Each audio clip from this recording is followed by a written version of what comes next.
2025. Sounds like just another number on a calendar, doesn't it? But you can feel it, can't you? That eerie tension crawling beneath your skin, like something's coming, something's shifting, and no one knows what to call it yet. The streets still look the same, the sun still rises, people still smile in public and cry behind closed doors, but there's a weight in the air. Ah, the year that doesn't knock politely. It crashes in like a drunk guest at a funeral, tearing off the curtains, flipping the table, and laughing while everyone pretends everything's fine. 2025, huh? The year that doesn't ask for permission. It kicks the door in and shows you the mirror you've been avoiding. Not the cracked, dusty one. The one that reflects what you've buried under layers of smiles, achievements, and carefully rehearsed lies.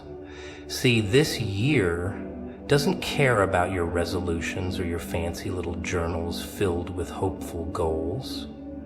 It's not here to play along with your script. It's here to set fire to it.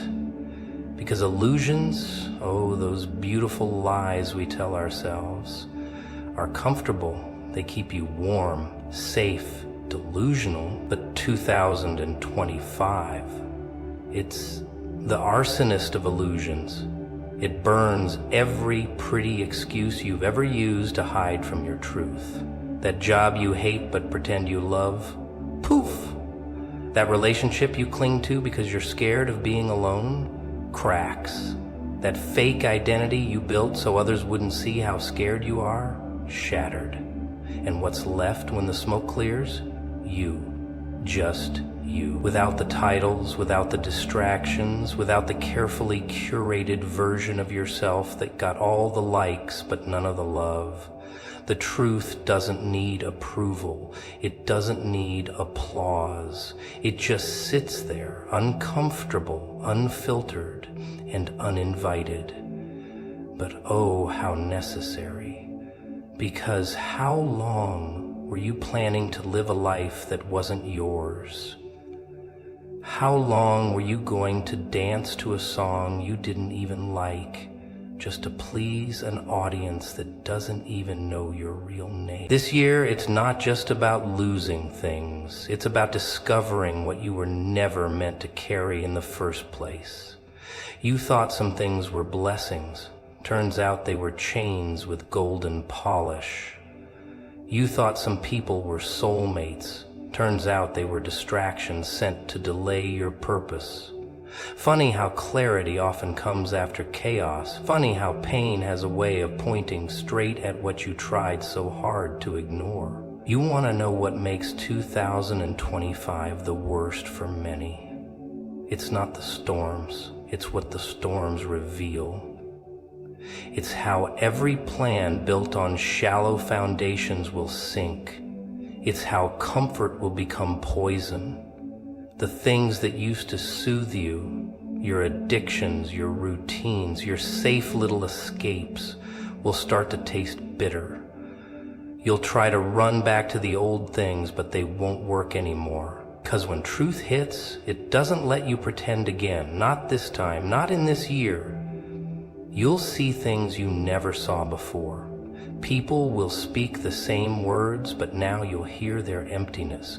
Places will feel familiar but strangely foreign. You'll start to wonder if you ever really belonged there. And deep down, something will whisper, you didn't. Not because you were less, but because you were more than the small boxes you squeezed yourself into to keep others comfortable.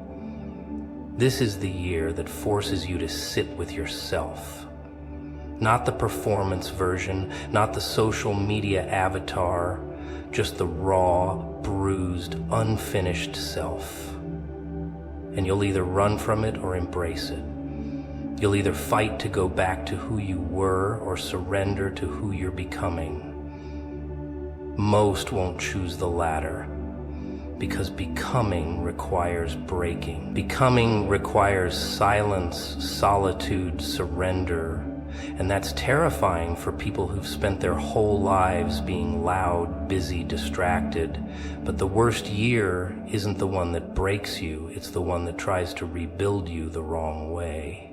So maybe the worst year is the best disguise. Maybe it's not punishment, but invitation. Not destruction, but detox. Maybe this is the only way heaven could get your attention. Not with blessings, but with burning. Because when it all falls apart, you finally see what can't be shaken. When the light goes out, you learn who you are in the dark. They think survival is about strength, muscles, power. Loud voices in louder rooms screaming nonsense like they own the world. But survival? Oh no, it's much more sinister than that. It's about adaptation, not the kind they write in textbooks. I'm talking about the kind that crawls under your skin, reshapes your thoughts, whispers in your ear when the world has turned its back on you. You see, when everything starts collapsing, when the walls you leaned on crumble, when the people you trusted wear masks more real than their faces, that's when you realize survival has nothing to do with being strong. It's about being twisted enough to stay standing while everything around you begs you to kneel. In 2025, the masks aren't just slipping, they're melting. The fake smiles, the forced empathy, the professional kindness, oh, they're fading fast. People will show you what they truly are, not because they want to, but because they can't help it anymore. Pressure does that. It squeezes the truth out like blood from a wound, and suddenly you're not just surrounded by strangers, you're surrounded by monsters that look like friends, lovers, leaders. But here's the secret. You always were. You just couldn't see it before the chaos turned on the lights. They'll tell you to be positive, to focus on the good. But what if the good is a lie? What if the good is just a leash with flowers tied around it? You've been told your whole life to keep the peace, to play nice, to smile even when it's killing you inside. But 2025 isn't interested in polite suffering. It's here to rip off the polite and show you the suffering you've been hiding behind a suit, a paycheck, a religion. And now that everything's exposed, what will you do? Will you keep dancing in the fire, hoping not to burn, or will you let it consume what was never meant to last? The ones who survive won't be the loudest or the strongest or the richest. No. The ones who survive will be the ones who understand silence. The ones who know how to sit in the darkness without reaching for a fake light. The ones who can hear their own breath and not panic. The ones who've already died 1,000 emotional deaths and still wake up laughing. Because survival isn't about winning. It's about outlasting the lies. It's about losing everything and not losing yourself. See, pain isn't the enemy. Discomfort isn't the villain. They're the messengers, the holy thieves. They come to steal the illusions you've wrapped around your soul. You thought your job was your identity. You thought your partner was your purpose. You thought your followers were your value, but when it all collapses, you realize you were just decorating a cage, a pretty little prison with inspirational quotes on the wall, but it's still a prison. And now you're free. Ugly, broken, chaotic, but free. They won't teach you this in school. They won't put this in a TED Talk. Because if you knew the truth, you wouldn't need their approval anymore. You wouldn't buy their solutions, their dreams, their distractions. You'd stop playing the game and start building your own rules. And that terrifies them. Because people who survive like this, they don't just exist. They infect others with truth. They become a virus in the system of control. They spread something more dangerous than rebellion. Awareness. And oh, how they hate awareness. Because awareness leads to discomfort, and discomfort leads to change, real, ugly, permanent change. Not the glittery kind they sell you in self-help books, the kind that hurts, scars, transforms. The kind that doesn't come with a guide or a guru, the kind you learn through blood and silence and solitude. So when the fire comes, and it will, don't run, don't hide, don't beg for someone to put it out, let it burn everything fake. Let it expose every illusion you held like a child holds a teddy bear during and let it teach you what they never wanted you to know.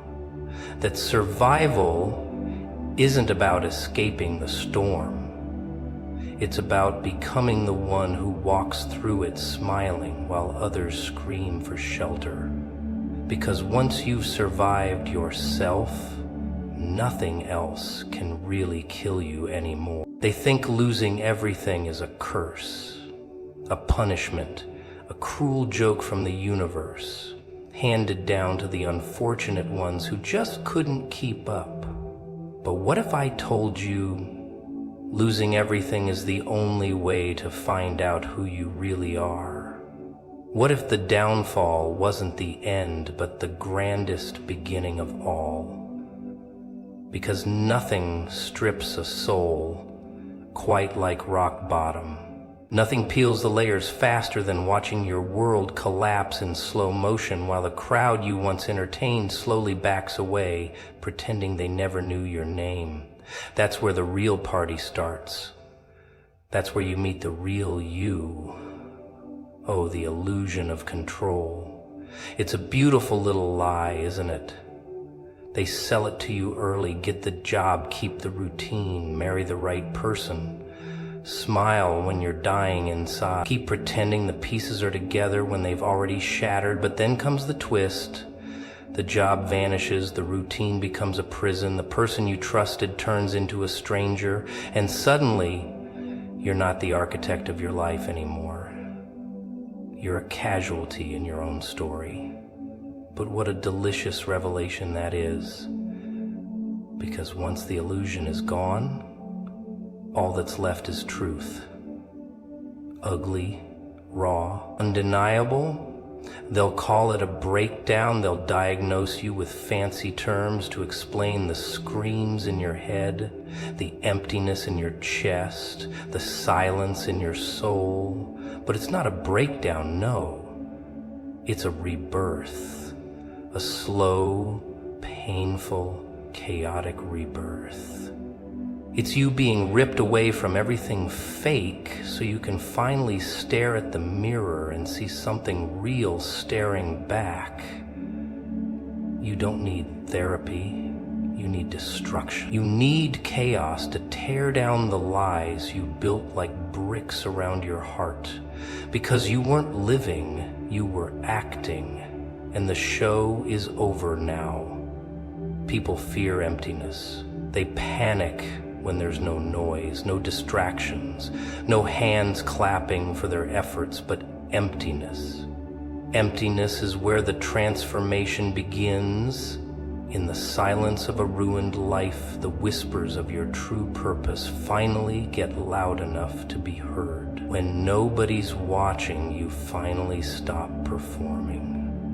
When nobody's clapping, you finally ask yourself, was it ever worth it in the first place? That's when the shift happens. Not in comfort, not in applause, but in isolation, in despair, in darkness. They'll try to save you. Oh yes, they'll come with fake advice, borrowed hope, and shallow empathy. You'll bounce back, they'll say. Everything happens for a reason, but behind their smiles, they're terrified, because deep down, they know they could be next.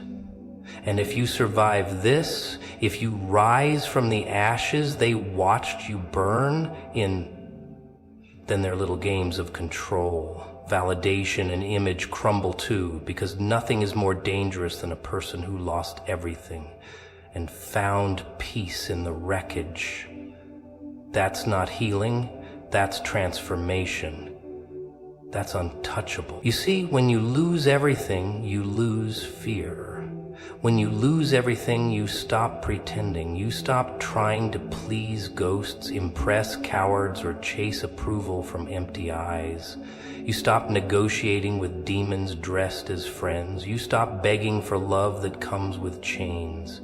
And in that raw, brutal, savage state of nothingness, you become untamed, unapologetic, uncontrollable. You become everything this world fears: honest, aware, and alive. They built a world that thrives on your silence, your obedience, your confusion.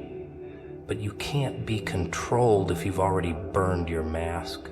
You can't be manipulated if you no longer need validation. You can't be silenced if you've made peace with your own chaos. That's what losing everything gives you. Freedom. Not the kind they sell in slogans and politics.